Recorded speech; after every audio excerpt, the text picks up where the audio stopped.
आज के वीडियो में आप एक प्रोफेशनल ट्रेडर की तरह कैंडलस्टिक पैटर्न्स पढ़ना सीखेंगे, भले ही आपको कैंडलस्टिक पैटर्न का कोई पिछला एक्सपीरियंस ना हो। अच्छी बात यह है कि मैं किसी एक पैटर्न को याद किए बिना एक प्रोफेशनल की तरह कैंडलस्टिक पैटर्न्स को पढ़ने का एक सरल तरीका बताऊंगा। सही बात है, आपको इनमें से किसी भी पैटर्न्स को बाय हार्ट करने की जरूरत नहीं है। कैंडलस्टिक्स चार्ट पर स्टॉक्स या सिक्योरिटीज के मार्केट प्राइस दिखाने का एक तरीका है। कैंडलस्टिक्स प्राइस का रिप्रेजेंटेशन करने का एकमात्र तरीका नहीं है। हमारे पास उन्हें प्लॉट करने के अन्य तरीके हैं, जैसे बार चार्ट्स, लाइन चार्ट्स एटसेट्रा। लेकिन कैंडलस्टिक्स अधिक लोकप्रिय तरीकों में से एक है। कैंडलस्टिक में आमतौर पर दो भाग होते हैं, एक रियल बॉडी और शैडो या विक्स। इसके अलावा जब आप कैंडलस्टिक्स के साथ काम कर रहे हो तो आपको पता होना चाहिए कि चार्ट पर प्रत्येक कैंडलस्टिक्स के लिए 4 प्राइस पॉइंट्स है। ये 4 प्राइस पॉइंट्स इस प्रकार हैं: ओपन प्राइस, हाई प्राइस, दी गई टाइम पीरियड के लिए लो प्राइस और क्लोजिंग प्राइस, या बस हम उन्हें OHLC कहते हैं। कैंडलस्टिक का रियल बॉडी ओपन और क्लोज प्राइसेस को दिखाता है, जबकि बॉडी के ऊपर और नीचे की शैडोज उस विशेष टाइम पीरियड के लिए हाई और लो प्राइसेस को दर्शाती है। कैंडल शैडोज बाती की तरह दिखती हैं और इसलिए इन्हें कैंडलस्टिक्स कहा जाता है। ऊपरी शैडो उस टाइम पीरियड के हाई प्राइस को दर्शाती है और लोअर शैडो उस टाइम पीरियड के लो प्राइस को दर्शाती है। कैंडल हाई एक विशेष टाइम पीरियड में कैंडलस्टिक का हाईएस्ट प्राइस पॉइंट है, जबकि कैंडल लो एक विशेष टाइम पीरियड में कैंडलस्टिक का सबसे लोएस्ट प्राइस पॉइंट है, जो इस बात पर निर्भर करता है कि आप किस टाइम फ्रेम पर ट्रेड कर रहे हैं। कैंडलस्टिक पैटर्न में आमतौर पर दो लोकप्रिय रंग होते हैं, हरे और लाल बाज। आपके द्वारा उपयोग की जाने वाली सेटिंग्स के आधार पर कभी कभी यह सफेद और काला हो सकता है, लेकिन आमतौर पर यह लाल और हरा होता है। एक बहुत ही महत्वपूर्ण विशेषता यह है कि हरे और लाल बाज के लिए उनके ओपन और क्लोज प्राइसेस अलग अलग पोजीशंस पर होती हैं। कैंडलस्टिक के शरीर का रंग निर्धारित करता है कि कैंडलस्टिक एक बुलिश या बेरिश प्राइस मूव दिखा रहा है, यानी अगर ओपन प्राइस क्लोजिंग प्राइस से कम है तो कैंडलस्टिक की बॉडी ग्रीन या व्हाइट होगी। अगर ओपन प्राइस क्लोजिंग प्राइस से ज्यादा है तो कैंडलस्टिक की बॉडी रेड या ब्लैक होगी। रियल बॉडी जितना लंबा होगा, कैंडलस्टिक उतनी ही अधिक बुलिश या बेरिश होगी। चार्ट में बहुत सारे कैंडलस्टिक पैटर्न हैं, जिनमें एनगल्फिंग कैंडलस्टिक्स हो सकता है, shooting stars, hammers, hanging man, inverted hammers, doji आदि कुछ उदाहरण हैं। यदि आप इन सभी पैटर्न्स को एक एक करके सीखना शुरू कर दें तो यह बहुत कठिन और कंफ्यूजिंग लगेगा। लेकिन चिंता न करें, क्योंकि हमारे पास यह समझने का एक आसान तरीका है कि प्रत्येक कैंडलस्टिक्स का क्या अर्थ है, और हम प्रत्येक कैंडल्स की ताकत भी निर्धारित करेंगे। इस तरीके को सीखने के लिए आपको बस दो छोटी छोटी बातें समझनी होंगी। नंबर 1, ओपन, हाई, लो और क्लोजिंग प्राइसेस या कैंडलस्टिक्स का OHLC। और नंबर 2, यह पता लगाना है कि एक टाइम पीरियड में बाजार में कौन अधिक डोमिनेंट है, बुल्स या बेयर्स, या बायर्स या सेलर्स। आइए कैंडलस्टिक्स की पहली कैटेगरी पर अपनी चर्चा शुरू करें। इन कैंडलस्टिक्स को मेरुबजू कहा जाता है। हम पहले टाइप को देखेंगे। चूंकि कैंडलस्टिक्स हरे रंग की है, इसलिए यह एक बुलिश कैंडलस्टिक है। इसका रियल बॉडी बड़ा है, लेकिन ऊपर या नीचे दोनों तरफ कोई विक्स या शैडोज नहीं है। हम जानते हैं कि रियल बॉडी जितना लंबा होगा, कैंडलस्टिक उतनी ही बुलिश होगी। इस कैंडलस्टिक का OHLC इस प्रकार है। चूंकि यह एक बुलिश कैंडल है, इसलिए बायर्स डोमिनेंट है और क्लोजिंग प्राइस ओपनिंग प्राइस से अधिक है। कैंडल के दोनों तरफ कोई विक्स नहीं है, इसलिए हाई और लो प्राइसेस क्लोज और ओपन प्राइसेस के साथ ओवरलैप होती हैं। As a rule of thumb, candlesticks की शैडो प्राइस रिजेक्शन या अपोजिंग प्लेयर्स द्वारा रेजिस्टेंस का संकेत देती है। एक बुलिश मेरुबजू के मामले में ओपन और लो प्राइसेस कोइंसाइड होती हैं और हाई और क्लोजिंग प्राइसेस ओवरलैप होती हैं, जिसका अर्थ है कि बेयर्स द्वारा कोई सेलिंग प्रेशर नहीं था। इसलिए यह हमें इस निष्कर्ष पर लाता है कि बुलिश मेरुबजू सबसे मजबूत बुलिश कैंडल है जो हम चार्ट पर पा सकते हैं। लेकिन हमें पैटर्न के साथ फ्लेक्सिबल होना होगा, यानी हमें पहले क्वांटिफाई करना होगा और फिर वेरीफाई करना होगा, क्योंकि बाजार में पैटर्न्स वैसा नहीं होता जैसा कि टेक्स्ट बुक्स में दिखाया जाता है। तो आइए इस कैंडलस्टिक पैटर्न को देखें, जहां प्राइस इस पीरियड के लिए हाई लेवल पर क्लोज हुई है। यह लो लेवल पर ओपन हुआ और हाई प्राइस पर क्लोज हुआ, जिसका अर्थ है कि यह एक बुलिश कैंडलस्टिक है। इसमें एक छोटी लोअर विक और एक छोटी अपर विक होती है, लेकिन हाई और लो प्राइसेस क्लोज और ओपन प्राइसेस के बहुत करीब हैं, जिसका अर्थ है कि बेयर्स द्वारा बहुत कमजोर सेलिंग प्रेशर है। रियल मार्केट कंडीशंस में हम इन कैंडलस्टिक्स को बुलिश मेरुबजू के रूप में मान सकते हैं, क्योंकि भले ही थोड़ा सेलिंग प्रेशर था, फिर भी यह एक मजबूत बुलिश कैंडल है। अब हम बेरिश मेरुबजू की ओर बढ़ेंगे, जो बुलिश मेरुबजू के समान है। बेरिश मेरुबजू एक बुलिश मेरुबजू के समान है, लेकिन यह पैटर्न सबसे मजबूत बेरिश पैटर्न है। एक बेरिश कैंडलस्टिक के लिए ओपन प्राइस क्लोजिंग प्राइस की तुलना में अधिक होती है। ऐसा इसलिए है क्योंकि सेलर्स सभी अवेलेबल प्राइसेस पर बेचने को तैयार हैं। एक बेरिश मेरुबजू इंगित करता है कि स्टॉक में इतना अधिक सेलिंग प्रेशर है कि मार्केट पार्टिसिपेंट्स वास्तव में हर उपलब्ध प्राइस पॉइंट्स पर इतना अधिक बेच रहे हैं कि कैंडल अपने लोएस्ट प्राइस पॉइंट के पास क्लोज हो गया। एक बेरिश मेरुबजू के मामले में ओपन और हाई प्राइसेस कोइंसाइड होती हैं, जबकि लो और क्लोजिंग प्राइसेस ओवरलैप होती हैं। इस कैंडलस्टिक में एक बड़ा रियल बॉडी होता है, जिसके दोनों एंड्स पर कोई विक्स नहीं होती है, जो एक मजबूत सेलिंग प्रेशर और बुल्स द्वारा खरीद या ऑपोजिशन की पूरी कमी का संकेत देता है। जैसा कि पहले मेंशन किया गया है, रियल मार्केट कंडीशंस में ट्रेड करते समय हमें थोड़ा फ्लेक्सिबल होना चाहिए।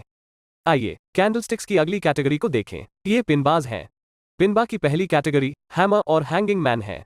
चलो हैमर के बारे में बात करते हैं। एक पिनबा को हैमर तब माना जाता है जब यह डाउनट्रेंड के अंत में दिखाई देता है। हैमर में ऊपरी एंड पर एक रियल बॉडी के साथ एक लंबी लोअर शैडो होता है। लोअर शैडो जितनी लंबी होगी, पैटर्न उतना ही बुलिश होगा। हैमर के लिए पूर्व ट्रेंड एक डाउन ट्रेंड होना चाहिए। हमें फॉलोइंग तरीके से हैमर पैटर्न की कल्पना करनी चाहिए। बाजार एक मौजूदा डाउन ट्रेंड में है, इसलिए बेयर्स बाजारों के पूर्ण नियंत्रण में है। जब एक हैमर पैटर्न बनता है तो प्राइस और भी कम हो जाती है और यह एक नया लोअर लेवल बनाती है। हैमर फॉर्मेशन पर प्राइस एक्शन यह इंगित करती है कि बुल्स ने कीमतों को और नीचे गिरने से रोकने का प्रयास किया। इसका मतलब है कि बेयर्स ने बाजार को नीचे लाने का प्रयास किया, लेकिन वे ऐसा करने के अपने प्रयास में सफल नहीं हुए, क्योंकि बुल्स ने इतना अधिक बाइंग प्रेशर उत्पन्न किया कि कैंडलस्टिक के ओपन प्राइस के करीब प्राइस क्लोज हो गई। बुल्स के इस कदम से शेयर के सेंटिमेंट में बदलाव की संभावना है। तो हम कह सकते हैं कि हैमर एक रिवर्सल पैटर्न है और यह बाजार में बुलिश रिवर्सल का संकेत दे सकता है। अब हम हैंगिंग मैन के बारे में बात करेंगे। एक पिनबा को एक हैंगिंग मैन तब माना जाता है जब यह किसी ट्रेंड के टॉप एंड पर दिखाई देता है। हैमर पैटर्न के समान हैंगिंग मैन भी एक रिवर्सल पैटर्न है, सिवाय इसके कि हैंगिंग मैन एक बेयरिश रिवर्सल कैंडलस्टिक पैटर्न है। एक हैंगिंग मैन बाजार के हाई का संकेत देता है। हमें फॉलोइंग तरीके से हैंगिंग मैन पैटर्न की कल्पना करनी चाहिए। बाजार एक मौजूदा अप ट्रेंड में है, इसलिए बुल्स बाजार पर पूर्ण नियंत्रण में है। अप ट्रेंड के टॉप पर एक हैंगिंग मैन इंगित करता है कि बेयर्स ने प्रवेश किया है। यह हैंगिंग मैन की लंबी लोअर शैडो से संकेत मिलता है, जो दर्शाता है कि बेयर्स बुल्स के डोमिनेंस को रोकने की कोशिश कर रहे हैं। बुल्स ने प्राइसेस को ऊपर बढ़ाने की कोशिश की, लेकिन बेयर्स ने बहुत अधिक सेलिंग प्रेशर बनाने में कामयाबी हासिल की कि कीमत एक छोटे से रियल बॉडी का फॉर्मेशन करते हुए ओपन प्राइस के बहुत करीब क्लोज हो गई। और इस बात की बहुत अधिक संभावना है कि बाजार का ट्रेंड रिवर्स हो जाएगा। और हैंगिंग मैन एक अच्छा संकेत है कि बाजार में बेयरिश ट्रेंड बना रहेगा और यह स्टॉक को शॉर्ट करने का भी एक अच्छा समय है। पिनबा कैंडलस्टिक्स की दूसरी कैटेगरी को शूटिंग स्टार या इन्वर्टेड हैमर के नाम से जाना जाता है। यह इस बात पर निर्भर करता है कि यह पैटर्न्स चार्ट पर कहां बनता है। आइए पहले एक इन्वर्टेड हैमर के बारे में बात करते हैं। यह आमतौर पर एक डाउन ट्रेंड के अंत में होता है। यह सबसे कमजोर बुलिश कैंडल है। कैंडलस्टिक की रेंज या इसका रियल बॉडी बहुत छोटा है। इसके अलावा ओपन और क्लोज प्राइसेस एक दूसरे के करीब हैं, जो बाइंग इंटरेस्ट में कमी का संकेत देती हैं।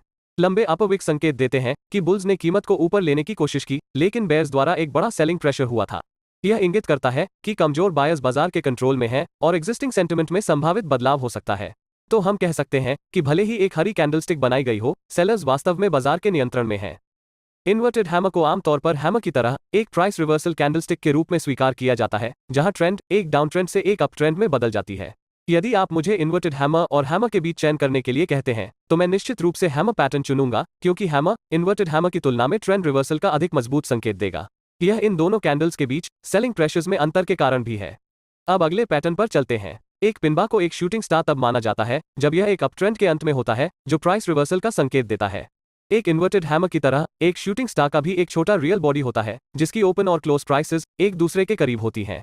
इसमें एक बड़ी अपर विक भी होती है, जो यह दर्शाती है कि बुल्स ने प्राइसेस को ऊपर लाने की कोशिश की, लेकिन उन पर बेयर्स का डोमिनेंस था, जिन्होंने कीमत को ओपन प्राइस से नीचे धकेल दिया। तो एक शूटिंग स्टार एक मजबूत बेयरिश पैटर्न है, जो एक अपट्रेंड के अंत में बने हैंगिंग मैन पैटर्न से अधिक मजबूत होता है। ऐसा इसलिए है क्योंकि हैंगिंग मैन पैटर्न के बजाय शूटिंग स्टार बनने पर सेलर्स अधिक डोमिनेंट होते हैं।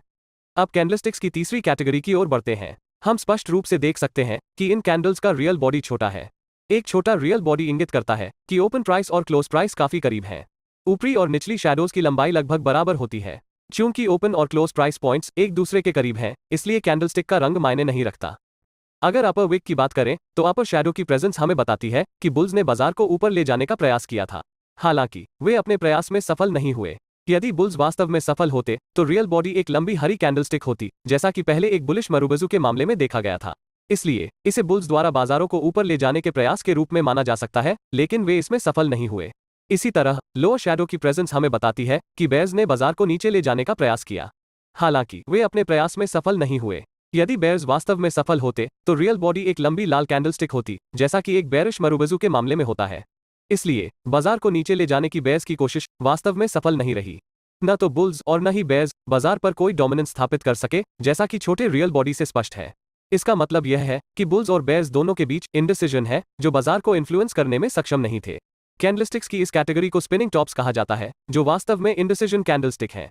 आइए अब हम दो सिचुएशंस पर विचार करें जब बाजार में स्पिनिंग टॉप्स का फॉर्मेशन हो सकता है, और चर्चा करें कि इसके परिणाम क्या होंगे।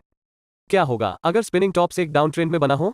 डाउन ट्रेंड में बेयर्स पूर्ण नियंत्रण में होते हैं, क्योंकि वे प्राइसेस को कम करने में सक्षम होते हैं। डाउन ट्रेंड में एक स्पिनिंग टॉप या तो बेयरिश ट्रेंड को जारी रखने से पहले बेयर्स द्वारा कंसोलिडेशन को इंगित करता है, या इसे आगे प्राइस में गिरावट को रोकने के लिए बुल्स द्वारा एक प्रयास के रूप में भी देखा जा सकता है। लेकिन क्या बुल्स ऐसा करने में सफल होते हैं? यदि बुल्स सफल होते तो इसका परिणाम एक मजबूत बुलिश कैंडल होता और वास्तव में स्पिनिंग टॉप नहीं होता।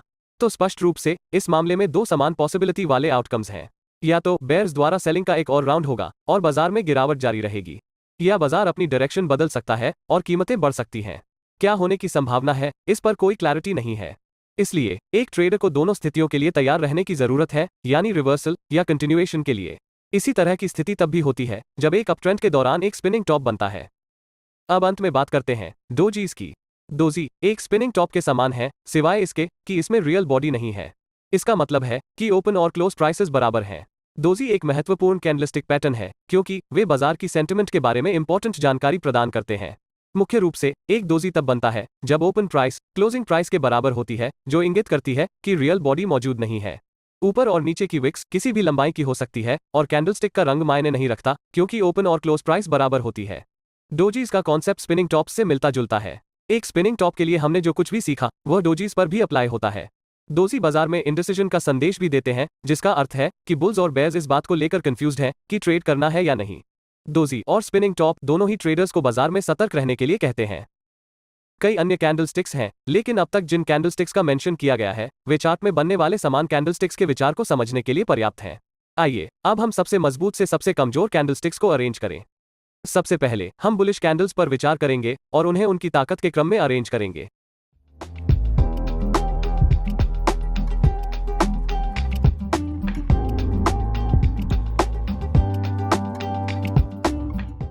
अब हम बेरिश कैंडलस्टिक्स को उनकी ताकत के क्रम में सबसे मजबूत से सबसे कमजोर तक अरेंज करेंगे।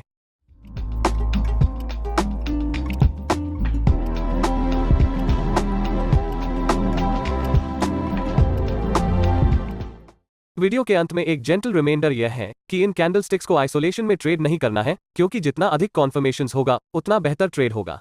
मुख्य बात जो मैं सामने लाने की कोशिश कर रहा हूं वो यह समझना है कि प्रत्येक कैंडलस्टिक पैटर्न्स का क्या अर्थ है, और बाद में आप इन टूल्स और टेक्निक्स का उपयोग कर सकते हैं जिन्हें आपने सीखा है, और फिर इस ट्रेनिंग के अपकमिंग एपिसोड्स में विभिन्न कॉन्सेप्ट्स को सीखने के बाद उन्हें अपनी ट्रेडिंग प्लान का हिस्सा बनाएं।